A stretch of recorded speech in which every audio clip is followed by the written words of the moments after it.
come on, seriously?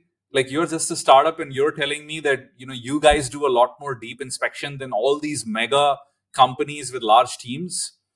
And I finally said, look, the only real way is to out these guys very publicly.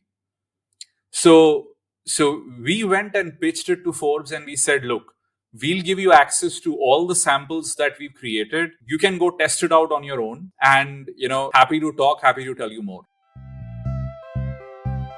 Hello, everyone. This is your host, Manoj Tandon. Welcome to another episode of Dark Rhino Security Confidential. And we have a really awesome guest here. But before I tell you who he is, I need you guys to like and subscribe. Hit that like button. Hit subscribe. We're over 160 episodes now almost. And if you want us to keep generating this content, we need to just see a little bit of love from you folks. And not that you guys haven't, but please continue and support us.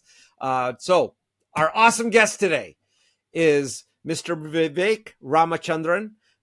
Some of you who are hardcore in cybersecurity have most definitely heard of him. He is very, very well known, well over 2 decades in this industry. He's a security researcher. He's an author. He's a speaker. He's spoken at DEFCON. He's spoken at Black Hat. He is an entrepreneur. You might remember he is the founder of Pen Tester Academy. And in his latest work, he's the founder of SquareX, which we will talk about. He has advised government agencies, Fortune 500 companies. He's brilliant, specializes in finding vulnerabilities and threat vectors that are unique. And I'm going to oversimplify that, but we'll get into that. Vivek, thank you so much for joining us on Security Confidential. Thanks so much, Manoj, for that kind introduction. And yes, super excited to be on the show. Well, we have to... this has almost become a tradition now that everybody, because cybersecurity is such an eclectic space and it seems people come from all these different backgrounds, they love hearing about, just give us your brief origin story. How did you get in cyber? Like, why not finance? Why not something? The short version is I was born and brought up in India at a time where you could only be an engineer or a doctor. No, I'm just kidding. No, you're not kidding, because I know that. And that's kind of, that's the one thing for everybody from the Indian subcontinent. I'm an engineer by training, so I can tell you that is factually correct. And everybody else in my family is a doctor. So just prove the point. Yeah. But, kind of going back, I think this was the year 1999. And interestingly, my dad had gotten me a computer and an internet connection. And those days in India, it was so expensive to even get an internet connection, you wouldn't believe, right? It was $300, $400 a month. And yeah, I was preparing for the IIT exams. And this was the time when I had heard these attacks happen on Yahoo, Alta Vista. I mean, some of us would remember. I remember that. Yeah. And there were these massive denial of service attacks, distributed denial of service attacks, which were happening. And I read this news article about a hacker, Mixter, who had actually created a security tool called Tribal Flood Network, which was being used by attackers to bring these massive websites to their knees. So, Manoj, being young, being curious, I was really surprised and thrilled at the same time. I was like, how can someone create this one tool which can bring entire infrastructures down, right? And at that point, I knew nothing of programming, nothing of cybersecurity. Just out of curiosity, I started Googling and finally managed to download that tool, opened it up. It was in a language which looked alien. It was in C, but of course, I knew nothing of C. And then I told myself, why don't I start learning and teaching myself? Because I just felt that this was so much power for one person to have, right? And as a child, as a superhero fan, you're always looking for like something which could give you a very disproportionate power, right? So anyway, I started learning. One thing led to the other. I cracked the IIT exams, went in. Out of a batch of 150, I think 10 people had ever touched a computer. I was one of them. I wanted to keep that lead. So I started teaching myself more and more cybersecurity, and one thing led to the other. But that is really where everything started. Wow. So you you had a passion for it, and you see that, and you pursued it, which is so different. Like most IITians I know, they are at IIT and then they're getting their MBA from IAM or a very fine institution in the US or the UK. And then they're in the finance sector and raking it in, which is, but you chose a different path, and you've been very, very successful with it. And if looking at your experience, and this is more as a personal question for some of our younger audience members who would be listening and are contemplating following a passion, following building, starting their own company, what might be a learning or two that you might want to share with them? Yeah. From your own experience as someone who's done this. Yeah. I think, the key learning, if I kind of look back last 20 years, is I think you need to have a lot of patience and believe in the power of compounding. And the reason I say that is, when you're young, your expectations are so high, you want things to happen so fast, right? You put in, a little bit of effort and you're like, hey, I want to see great things happen. So, what I kind of learned was that I think anything big takes a really long time. And for a very long time, everything just looks like a plateau where you feel like you're just doing things in the void and nothing is really coming back, right? You're shouting into the abyss, looking inside, but it's just darkness. And I feel like, if you can somehow go ahead and get over that sense of isolation for a long period where you feel nothing is working and just believe in the power of compounding, I think you start seeing, the fruits of your labor and things start to work out. I'm guessing, you mentioned 150 episodes. I'm sure the first 20 episodes, or the first 5 episodes, it was really just, you, your friends, and whoever you could kind of like, get to listen to it, while now, you have tens of thousands of people listening. Yeah. It's been, for us, you're right. It in the podcast business, I can tell you it's very difficult to get a following and get that consistency, but you just keep at it, right? Correct. And for us, this was a passion project. So, at Dark Rhino Security, we were like, we've always been, we focus in the small, medium business space, and those guys are totally neglected. The enterprise gets all the cool stuff. Right. And we've always been of the opinion that there is no better way to securing the organization than through at least getting a good foundational education and understanding that you're trying to solve a business problem, not a tech problem, and it's a people problem. Yep. And if you start taking that approach, then you'll be ahead of a whole bunch of people. And that's how this podcast came about. And yeah, fantastic. And we're fortunate to have great guests who have been able to put their knowledge forward. And a lot of folks probably will not have the opportunity to actually consult with someone of your caliber or to be able to work with you. But now they have access to your knowledge in a small way. Yeah, absolutely. I mean, it's always fantastic to learn about origin stories. As you said, like, almost nothing looks like it's going to work till it finally starts working. And then you see the power of compounding over time. So, yeah, the power of compounding. I think Albert Einstein said compound interest was the most powerful formula in the entire world. I forget what the exact quote was, but it was something to that effect. Yeah, it was something. So let's talk about you. You've been a red team guy long time back, right? And you've looked at attack vectors and have researched them in great detail. When we look at, I was just recently looking at some of the insurance statistics, and that was just because we're involved in that market in a big way.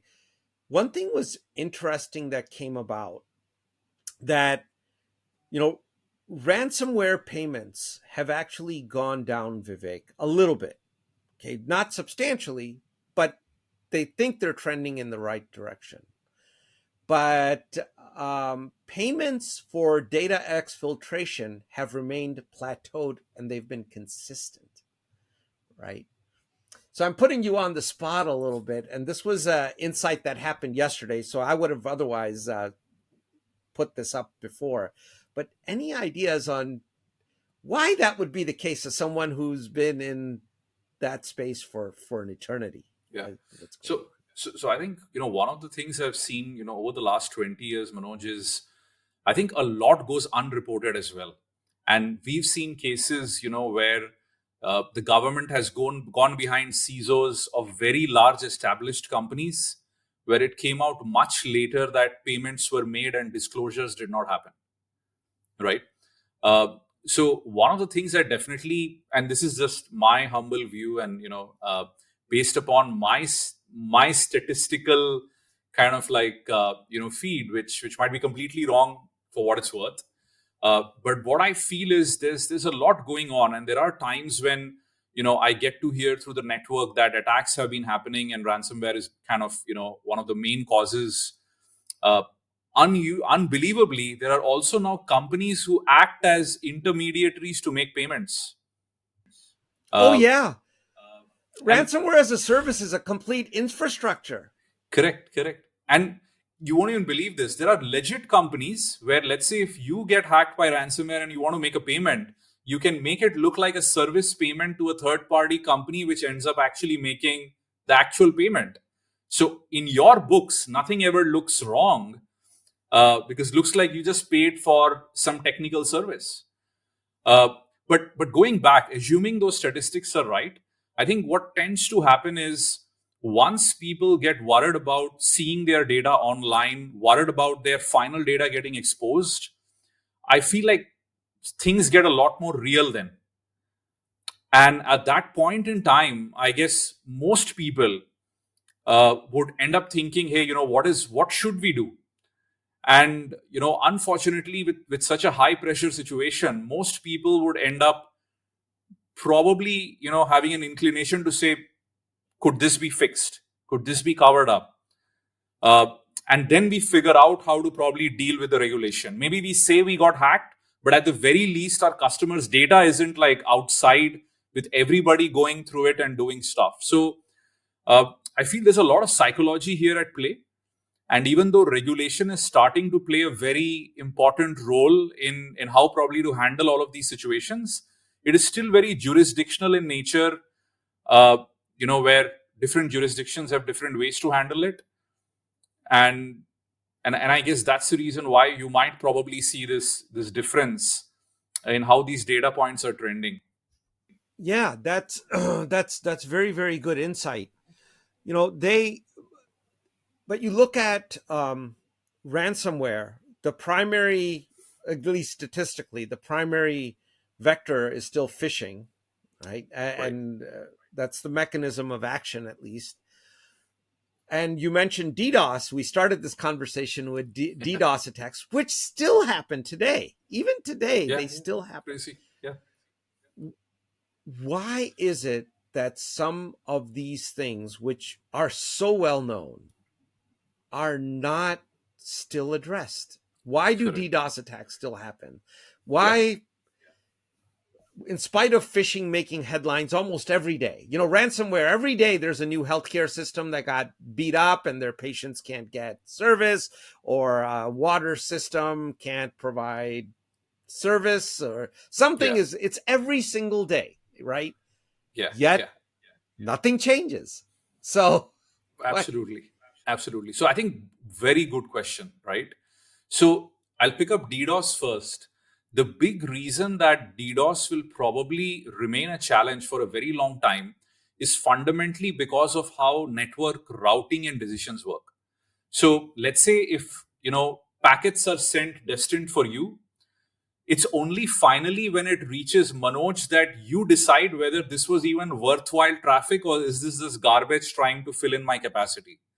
Unfortunately, all those intermediate routers and infrastructures have no way to know that. And actually, most of DDoS mitigation today works by you literally picking up the phone and telling an upstream provider to start blocking.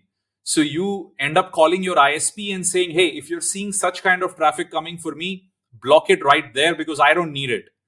The ISP has to now, kind of talk to other upstream providers.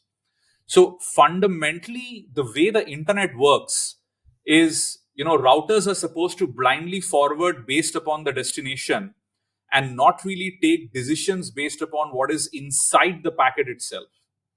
While DDoS is completely based on the fact that the final destination is going to find this worthless, useless, consumes my pipes. And I feel that's the reason why bandwidth-based DDoS is going to be very, very difficult for a very long time unless there is a fundamental way to quickly tell upstream routers almost in a chain reaction way that don't send this traffic to manoj.com because you know what, he isn't interested in this kind of UDP traffic with this specific payload. Now, the tricky part is that would mean there has to be some kind of chain of trust which goes up, which means now you need a fundamental change in how these protocols propagate and how integrity of what Manoj said is maintained. Yeah, which is actually a fundamental change that is at the foundational level of the internet, because the original design was that those packets have to get through because it was designed as a nuclear attack is going to happen. Exactly. We want to send messages to our other bases. Remember, this is what DARPA originally came out with, right? And that messages had to get through and they would find a route to get to their final destination. Correct. Absolutely. Absolutely. So I think you're right. The very reason why the internet works so well is also the very reason why DDoS attacks work so well. It is fault tolerant, and you're trying to make a guarantee that somehow we will finally reach the destination, even if it requires changing paths arbitrarily, and finding some other way to come. And the second part which you mentioned around phishing, I think that is very interesting as well. Because the primary reason phishing ends up working is gullible users. Of course. And there will always be gullible users because new users are entering the web, whether it is younger users, older users within enterprises, for that matter, even as consumers. And the tricky part really is now there is an explosion of third-party SaaS apps, and pretty much we end up doing 90% of our work online, which means we are constantly logging on to third-party services, whether it is CRMs, whether it is our social media management platform and whatnot, which also means, enterprises tend to share accounts even between users. Unfortunately, when it comes to Twitter, unless you're using, Hootsuite or something else to manage, I've seen enterprises have multiple users using the same credentials. That's a betrayal of a foundational practice in cybersecurity. Exactly. And we do use Hootsuite. Emily can testify to that. But that's and I feel that is really where, Manoj, what's unfortunately happened is I feel till the time the whole world doesn't transition over to an absolute password-less way of authentication, and I know, all the big guys have been trying this for over a decade. Till the time this doesn't happen, I think phishing will continue to exist in some shape or form. And unfortunately, once credentials are stolen, I feel still security products aren't very good at figuring out that something happened till it happens, which is, somebody logs in as Manoj and exports, all the show details. Hey, that's something Manoj would have done as well. Yeah. So how do you differentiate? Yeah, and this brings up, there's a lot to unpack in what you just said. For cybersecurity practitioners, you've opened a rabbit hole. So we'll but we won't go all the way down it, but there's some points there that bear addressing. So when we look at the biggest cybersecurity asset, you mentioned, the people, right? I think this is my opinion, they are the biggest cybersecurity asset, but they are limited to doing phishing quizzes or phishing training or, stuff they really don't give a hoot about, right? They're bored with that. they are never brought into the cybersecurity equation in a real collaborative fashion as partners.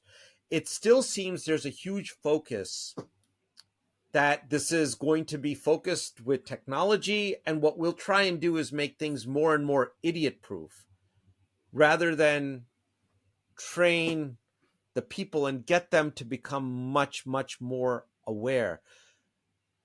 Why hasn't that happened? Is there a reason? At least it's our observation that awareness just even today isn't there in a big way. Yeah, absolutely. Great question. And I think there are two parts to the problem, right? The first one is, till the time you have an average employee just go through a security training and that ends up being compliance, I think, people are going to click through those screens or have somebody else just do it.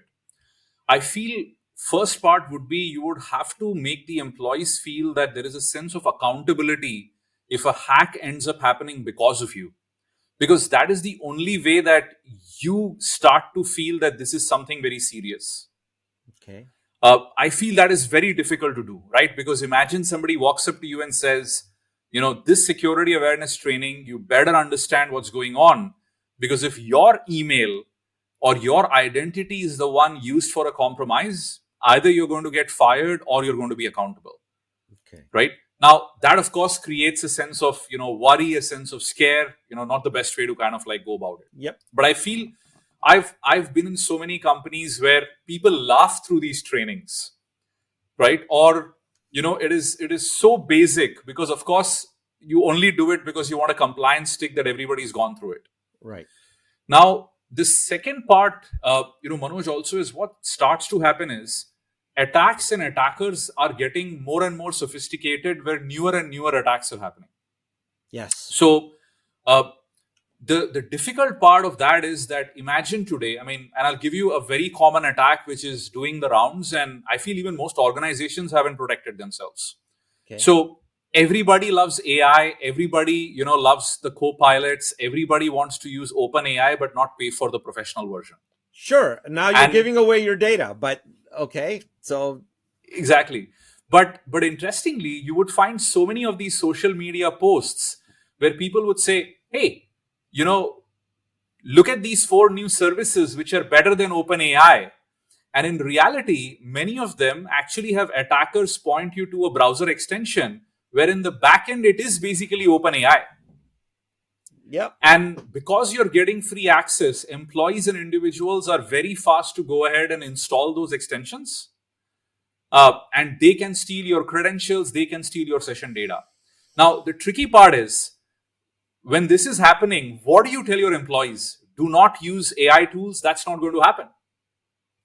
Now, the average employee feels that, he has to keep up with where tools are so that he can use it as a force multiplier.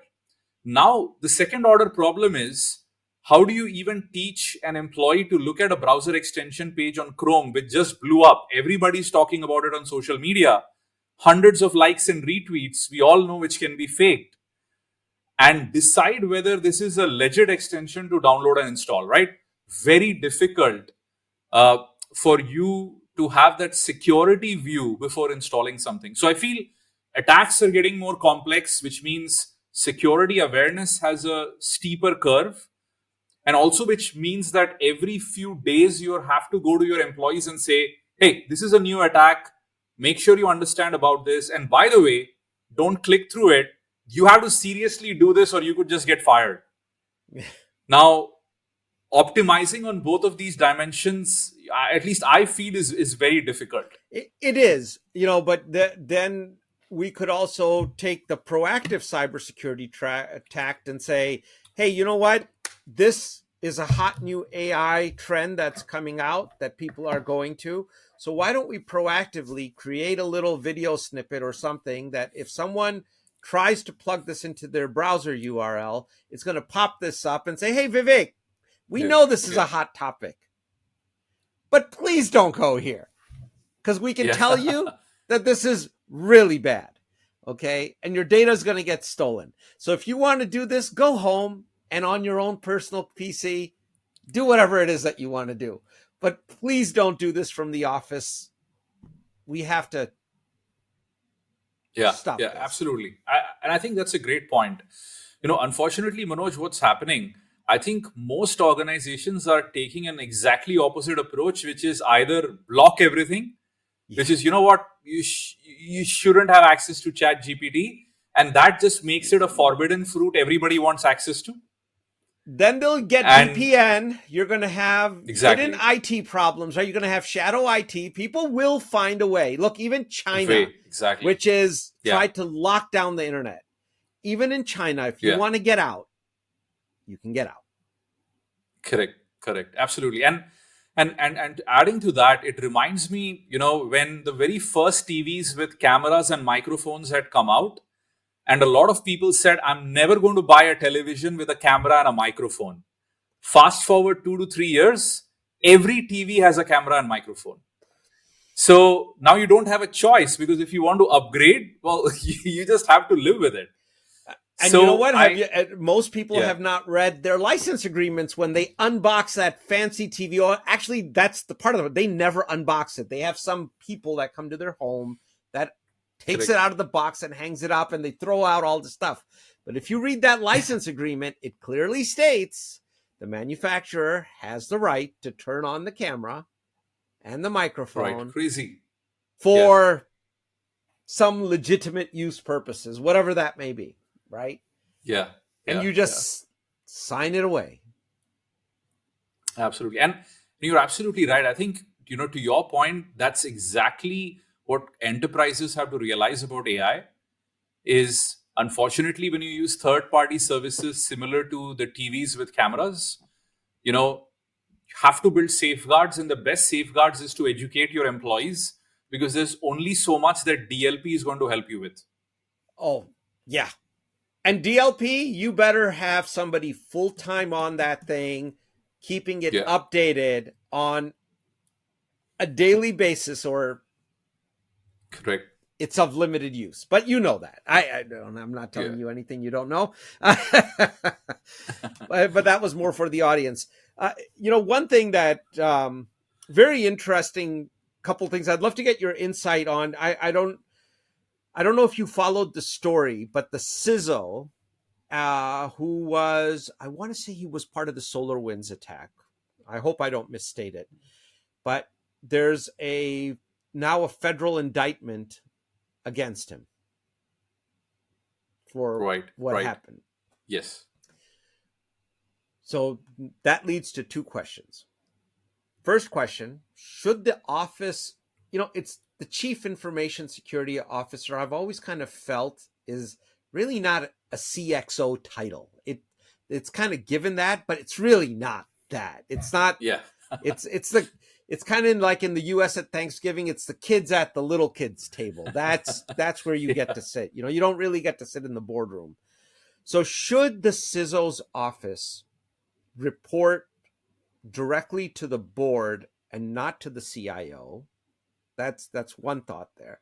And then the second, from an accountability perspective, is it really fair that CISOs can be held criminally responsible for breaches that are going to continue to happen? I mean, they're not going to stop just because you up the accountability. What are your thoughts? Yeah. No, I think great questions. I think, Manoj, to your very first question, 100%, I actually feel like company boards should start taking security inputs a lot more seriously, and not look at security as an insurance policy you buy and forget about, or something which is, a cost sink. And I feel the only way that a CISO really can speak his mind if he has a seat at the board. And to your point, not just phony CXO title where the C means nothing, right? Right. And I feel till the time that doesn't happen and the CISO reports to the CIO or the CTO or the CEO, I think at some level there is pressure to kind of confirm with what the business wants. And generally, I mean, unless you're in the business of security is a cost center and not really a productivity measure, unless of course you have got hacked and that starts to kind of, play with the company's reputation and really your business. So that is one. The second part is a bit tricky, and I'll tell you why. I feel 100% if a hack happens, you really cannot just hold one person accountable, right? Simply because, look, defenders, I mean, game theory, right? Defenders have to win every single time, and attacker only has to win once. Right. And you're not going to win that every single time. The other side Exactly. will get a point. It is impossible. They will always get a point. Exactly. Yeah. Exactly. So I actually feel like, criminal accountability comes in, only under a couple of circumstances. One is you were very, very aware that this was a very wide gaping hole, which is fairly publicly known, expected to be exploited. And for some odd reason, I mean, you did not bring this probably to the purview of your CEO, your board, and just felt that, I could just wait and accept this as a risk, right? Now, I still don't feel that is criminal accountability. You should probably get fired, but maybe not kind of like try to go to jail for it. Right. The second, of course, is, probably, if I remember, I don't remember the story properly, but if I recall, there were some cases where the CISO ended up sweeping this under the carpet, where ransom was actually paid, and this was kept out of the books. And the whole payment was actually shown in a different way. Right. And there's no way that CISO could have done that without all by the himself. CFO, the COO, the CEO directing or being totally a part of that activity. That title doesn't have the power to do it. And the best example I can give you is, way back in the financial crisis, like who was finally held accountable in all of these banks? With all that subprime mortgage and every single thing, right? Somebody decided to just say, we can layer these up and this is now AAA quality. But somehow, the bank CEO, the heads of the departments, they absolutely had no clue, and they produced some emails that some manager 4 levels down just decided to take that decision all by himself. Yeah, sure. I don't believe it, but yeah, I know what you're saying. You're absolutely correct. Yeah. It would seem to me that the amount of revenue in that example that was being generated from those financial vehicles, it's impossible for me to believe that the CEO, the CFO were not 100% aware of where all this cash was coming from and what racket was being run. Absolutely. And 100%, because look, when is the time that you ever heard a CISO that he was given an unlimited budget to do whatever he wanted? No. And when, and I've seen it in, I've told this story here multiple times, but I'm going to say it again. So audience, please forgive me. It's a story of a major movie house, right? Okay. And I always like picking on this because this is a major motion picture producer. And you and the audience and the whole world, I will not mention their name, you have absolutely 100% seen their products in the theater. Okay. In their instance, they had multiple CISOs, not one CISO. It's a Fortune 100 company, right? I mean, and they had really good security in each one of these layers. But when their final product got to the cutting room floor, which in the old days was actual film that people were cutting up and splicing together and editing it to make the final product, those guys didn't have much protection whatsoever. They were just doing all the work out in the open, and the databases they were storing the final productions on, if you knew how to look for them, you didn't need anything. You just go in there and FTP it. Just take it. Crazy. So you think about a company that spent $100 million on a major motion picture, and then some kid just downloads it and distributes it before it's... Now, luckily it didn't happen, but even in a major company like that, somehow the controls were missed.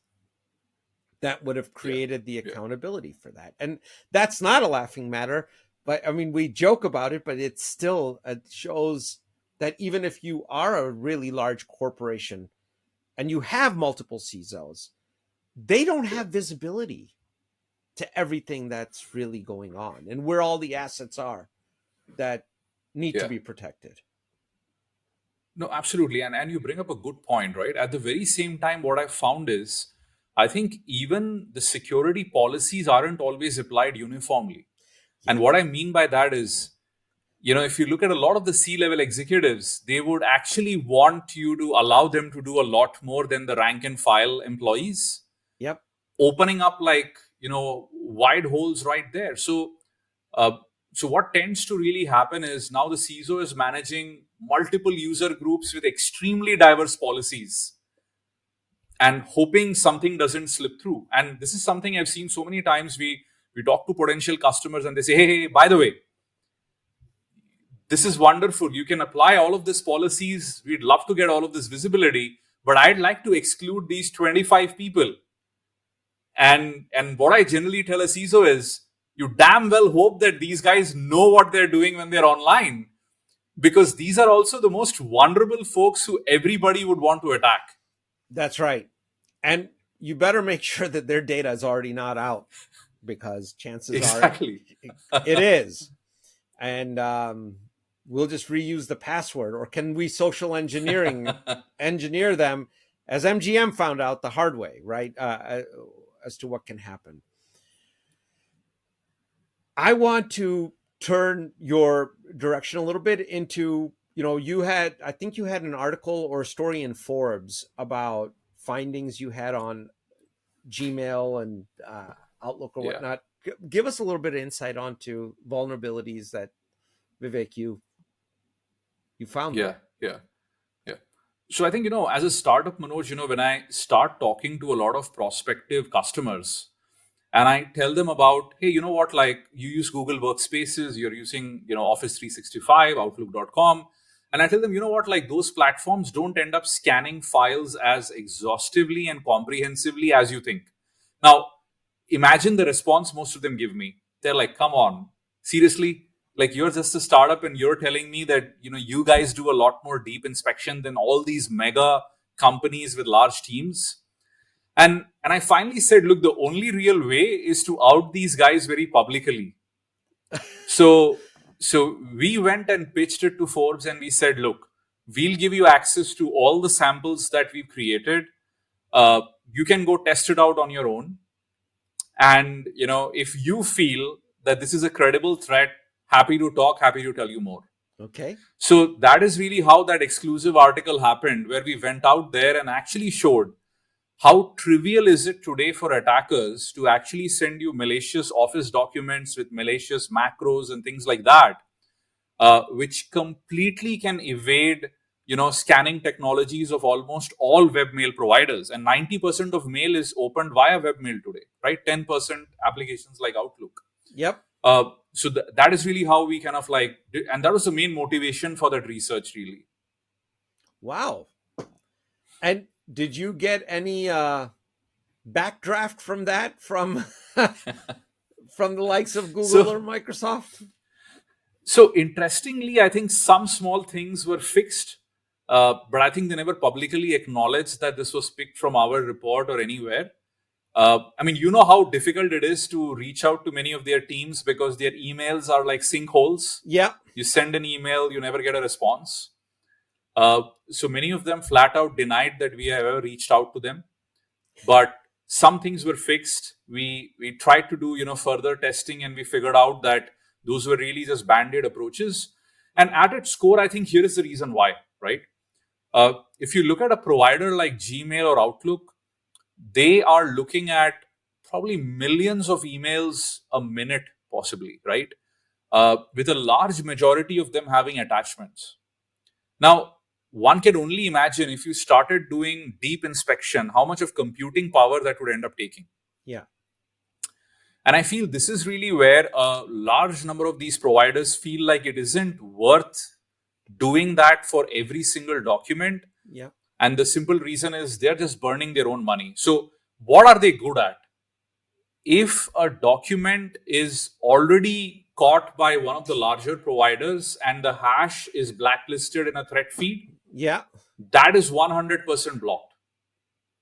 But the moment an attacker makes even minute changes, completely evades. You won't believe, one of the examples we gave Forbes is you could take a malicious document, or at least some, and literally go in and just change the author name, and the document goes through because all they were looking at was hashes, and the hash changed when you change the author name. But you should have other email filters on that, and you should be using some kind of behavior detection engine at least layered in on top of that, that's configured properly, because that's another thing that we run into. We see it all the time where people tell us, Sure. and we're in a totally different space than you are, Vivek, that we use Amazon, we use Microsoft, we use Google, and they take care of our security. I'm like, have you Correct. actually read your fine print on the contract? Exactly. They're securing the platform. They're not securing your data. That's a very good point. That's a very, very good point. And I think a large number of customers either misunderstand or happily overstretch the responsibilities of cloud providers and cloud security companies, because that's such an easy way to pass the buck along, right? And say, you know what, I actually thought like Google Workspaces tells me that it scans every email, and that's the reason why I didn't do anything beyond that. Yeah. So this was the time when you could buy a Cisco or an IBM product and say, if Cisco's product went down, what the hell do you expect me to do? That's right. And nobody ever got fired for buying IBM. That's one of the oldest sayings in the book, right? Correct. Right. And still works today, for what it's worth. Yeah. It does work today. But I want to address one more thing, and then I want to get to SquareX, because that's a very interesting project you have, and we want to make sure the audience understands a little bit better. But when you look at these we've talked about these vulnerabilities that continue to persist, whether it was DDoS or phishing, or there's many attack vectors, and they're going to continue ongoing. One of the things with vulnerabilities is that they come out, and you look at a company, they typically, for a critical patch, if they're good at it, will say we have 30 to 60 days to address it.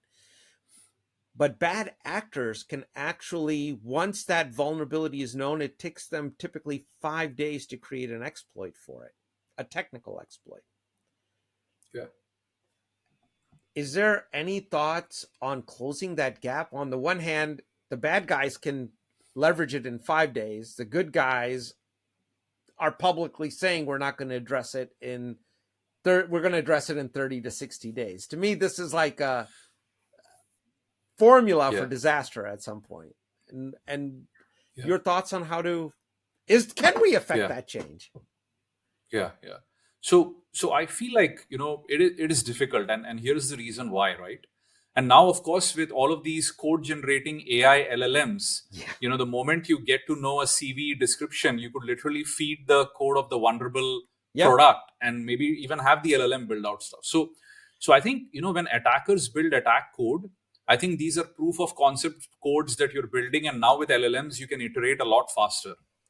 And one of them has to work where dozens of attackers are probably collaborating in the dark web. And when one works, they just sell it to the other, and the whole thing just ends up exploding, right? The tricky part with the patches is that when you patch a software, you also need to do regression testing. You need to make sure nothing else is breaking. And when you release that patch, it is going to affect probably thousands of your customers. Yeah. So the bar for a larger company when it comes to issuing a software update is a lot higher versus an attacker to develop a proof of concept code which just has to work. Now, the only way, Manoj, I feel this can happen is when companies have dedicated task forces, in the development teams to look at vulnerabilities and make that high priority. And customers also have to participate there, where customers have to be willing to go ahead and deploy experimental patches while a very rigorous testing exercise is still underway, which means they are also accepting the risk that, look, I got this patch 2 days after an attack was generated. This is a risky experimental patch and something could go wrong. The vendor is still, kind of like testing all possible edge cases with the patch. So I feel if that is something a lot of companies can accept, it may be possible for a large number of these security product companies to maybe issue patches early. Yeah. Very, very good points. I think it's there's some real practical issues with that, with what you've just described, right? To make that work. And I still remember, I used to work for Cisco Systems like almost 2 decades back. And sometimes we would go ahead to try to solve like what they call like a severity 0 issue, which means the visibility is there till the business unit head. And you would deploy a patch and that would end up breaking 5 other things. And then you literally have to work overnight. Yeah. And see, a lot of that gets to how we do quality assurance testing in software development lifecycle. And, it's a very simple trade-off. You want to get to a product that you can monetize very quickly. And if you're going to delay it because of foundational changes you want to make in architecture or because of security reasons or incorporate security things in, the security people tend to lose that fight. It's like, right, very true. get the product out because we want to make money, and the VCs want to see a return on it. It's a vicious cycle, which again gets to the holding the CISO as the sole party accountable. I think that's a little bit of a overstretch in some. Absolutely. I mean, you kind of making him the fall guy. Simple as that. Yeah, well, somebody has to be. So let's talk about SquareX. What is this project? Give our listeners a description of what's going on here. Yeah. So Manoj, like my background has always been that of an attacker. The previous companies I did was all like attack training and all. Yeah. And that was the time when, I was talking to Fortune 500 red teams, and they always used to ask me for ways by which they could show bypasses of security products because they wanted to understand how attackers would work. Okay. And a recurring theme which always used to come is, hey, you know what? Like we have a lot of defenses sitting in the cloud, but what about all of these thousands of employees, who are now spread all over? Now there's hybrid work. Is there any way that we could end up showing that our employees are vulnerable and attackers could target them to get keys to the kingdom? And, nowadays, if you think about it, almost all employees hold so much of company data in their own personal laptops and devices, in their cloud accounts, in their cloud storage, that compromising, just 1 or 2 of them could actually give you pretty much data maybe for the whole department. Yeah. Now, that is really where the key realization which started coming is, look, what is the application that all employees use to kind of do their work? Well, it's the web browser. 90% of your time is really spent on the browser because everything is SaaS, everything is in the cloud. 10% in applications like Outlook, where you finally just click a link and go into the browser anyway.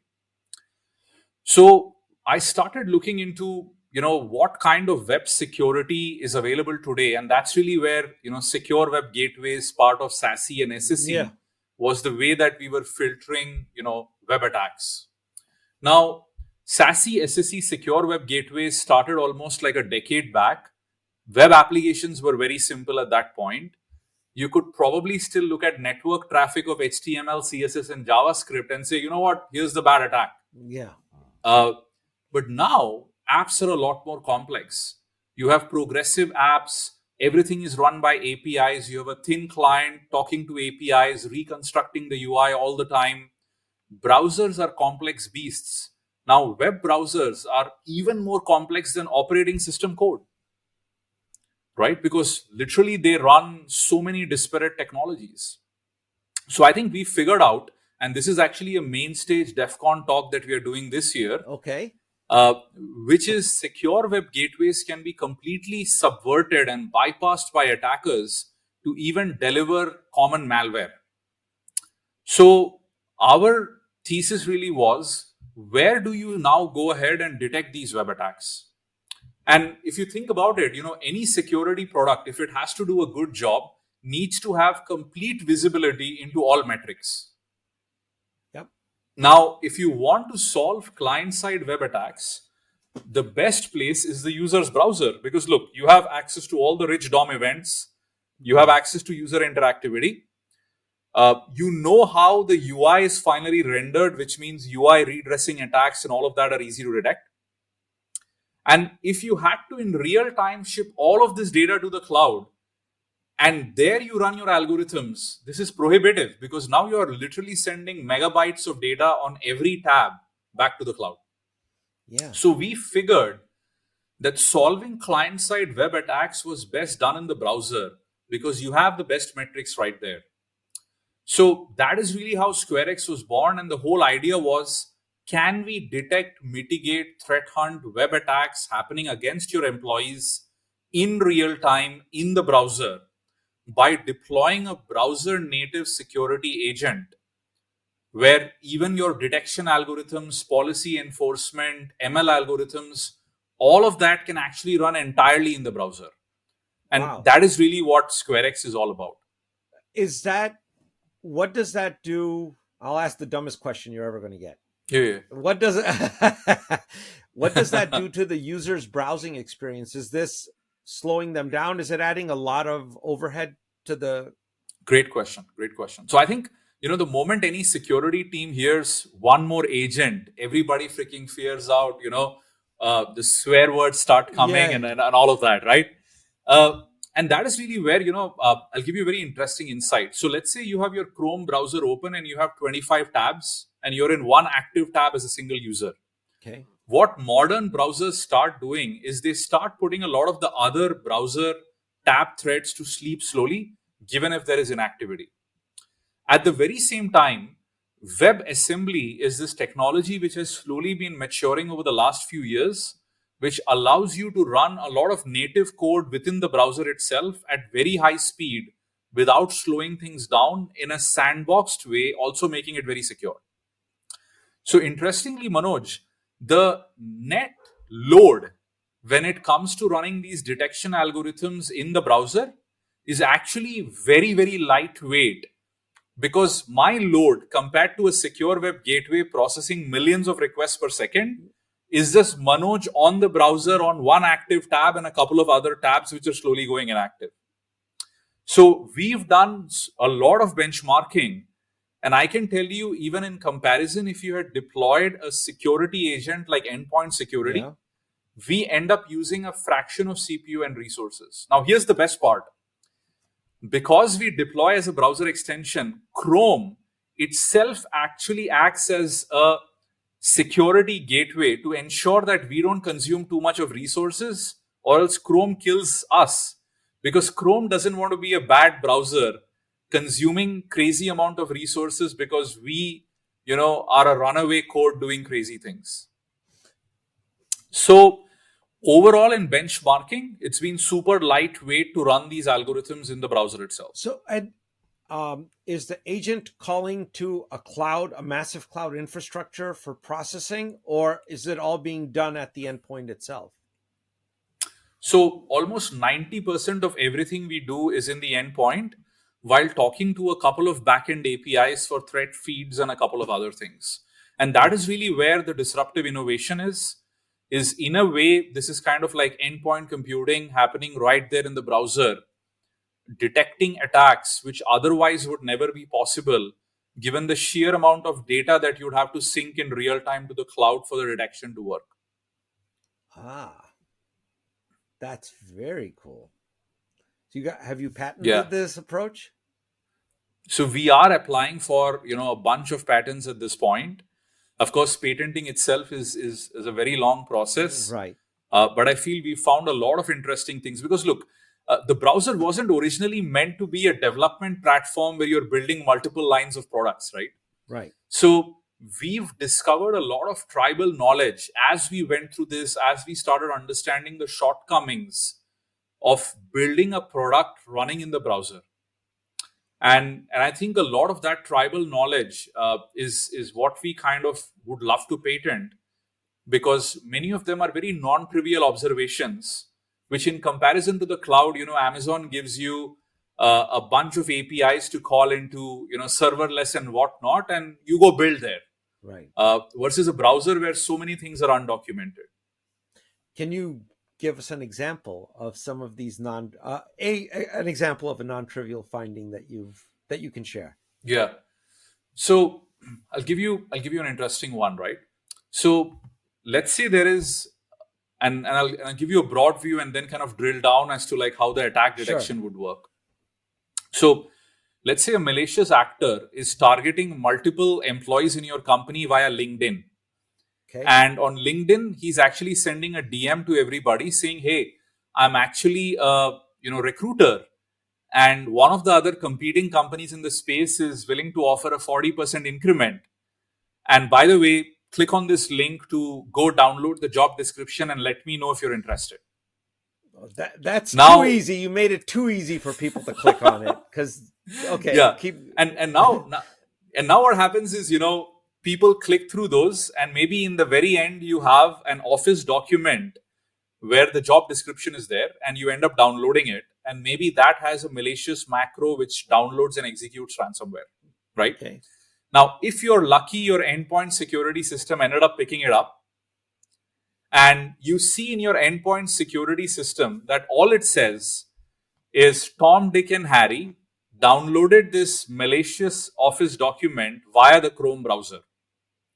Now you run to Tom, Dick, and Harry and ask them, hey, what the hell really happened? And either they don't remember or they don't want to remember.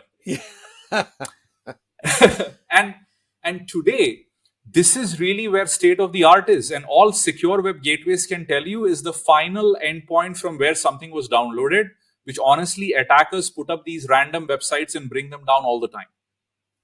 So now, as a browser security agent, we want to cover that entire visibility gap. So what SquareX does, and then I'll tell you how we do it, is literally you could go inside SquareX and it can tell you, you know what, on LinkedIn, this was the fake profile which ended up sending DMs to Tom, Dick, and Harry. They ended up clicking on the DM and went through these sites A, B, and C. And then a document with a macro in it, which was deemed malicious, was downloaded. Here is the hash. And by the way, we are auto-remediating this for the entire organization. Oh. Now, and this is exactly what we do today. Now, the tricky part is, how do you figure out all of this? How do you figure out that this was via DM, right? So this is really where we need to do a deeper integration and understand the structure of LinkedIn, understand the structure of most popular websites, because that's the only way that I can tell you that this happened via LinkedIn, via a DM, and here is the profile. Because if you're just looking at surface level metrics, it just happened via a website, and that isn't good enough. Right. Now, one of the things that we also do, Manoj, is something called attack vision. You turn it on, we can literally recreate how the user screen looked like all through the attack. So almost like screen recording, but we aren't recording the screen. Now, to do all of this, we need to really understand, once a user opens the tab, how is the DOM, which is the document object model, and that is nothing but a hierarchical tree holding that data structure of everything related to the page, and which is constantly changing probably hundreds of times a second, depending on what you're doing. So if you record every single thing, that's dozens of megabytes probably in just a second. Makes it absolutely prohibitive.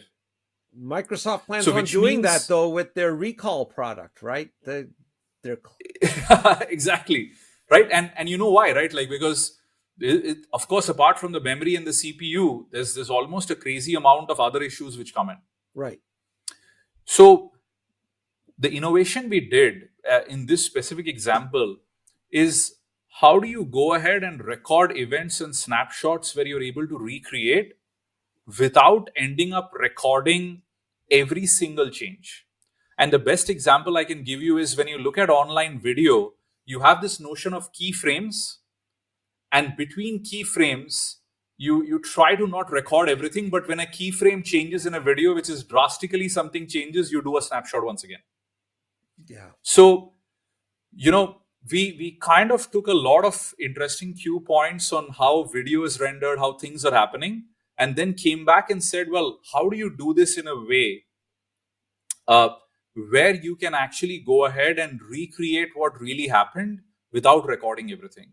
So these are key innovations which we've done in kind of technologies running entirely in the browser, which we are actually patenting. Wow, that is very, very cool. And Thank you. For our listeners, you guys heard it here. So that is a very cool description. And you're going to be presenting this on the main stage at DEF CON this year? So at DEF CON, what we are going to do is, bring down old gods, which is bring down secure web gateways. And I feel like that's been like a draconian, arcane, Stone Age technology somebody had to call out. And, on the main stage at DEF CON, we are going to be releasing frameworks which every single Gartner Magic Quadrant, hitting all the way up, in the final quadrant, all of those vendors are completely vulnerable too. These are architectural vulnerabilities, which means you really can't patch them. This isn't software vulnerabilities. And we hope this forces the entire industry to rethink how web security is being detected and blocked when it comes to end users. That's awesome. You're really looking to make a lot of friends, Vivek. Yeah. Yeah. And hey, that's the fun part of being in this industry, right? Heck yes. I mean, you have to rock the boat. I know there's going to be a lot of furniture moving, during that talk, but that's awesome. Hopefully it'll be fun. We don't get sued. To heck with it. We've been there, done that. And nothing comes of it. I can even tell you that. So, yeah. So that's fantastic. I know we have kept you actually quite a bit past what you had committed us from time, but I want to give you a minute or two. Anything you want to plug, any other appearances and things, whatever you'd like our audience to know about. Yeah, I think so. Go to SquareX.com, SQRX.com. We're going to put out a lot of these vulnerabilities that we've discovered. A lot of things that you might not know about. Many security technologies you take for granted, right? Just like the, email scanning one, the secure web gateway one.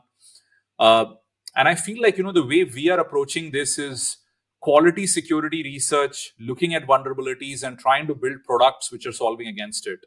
So if you're interested in working with us, whether vulnerability research, building products, feel free to send me an email. I'm vivek@sqrx.com, or, connect with us on LinkedIn or any of our social media channels. Thank you so much. Fantastic. Well, Vivek, we didn't really address the questions that we had. But hopefully, no, this was better. Yeah. Hopefully we can get you back here at some time in the future and get an update from you. Yeah. Don't be a stranger, but this was fascinating. And really, really appreciate you taking the time so late in the day in your part of the world to join us. Yeah. Thanks so much, Manoj. I think, this was a great conversation. And yeah, look forward to being on the show once again sometime in the future.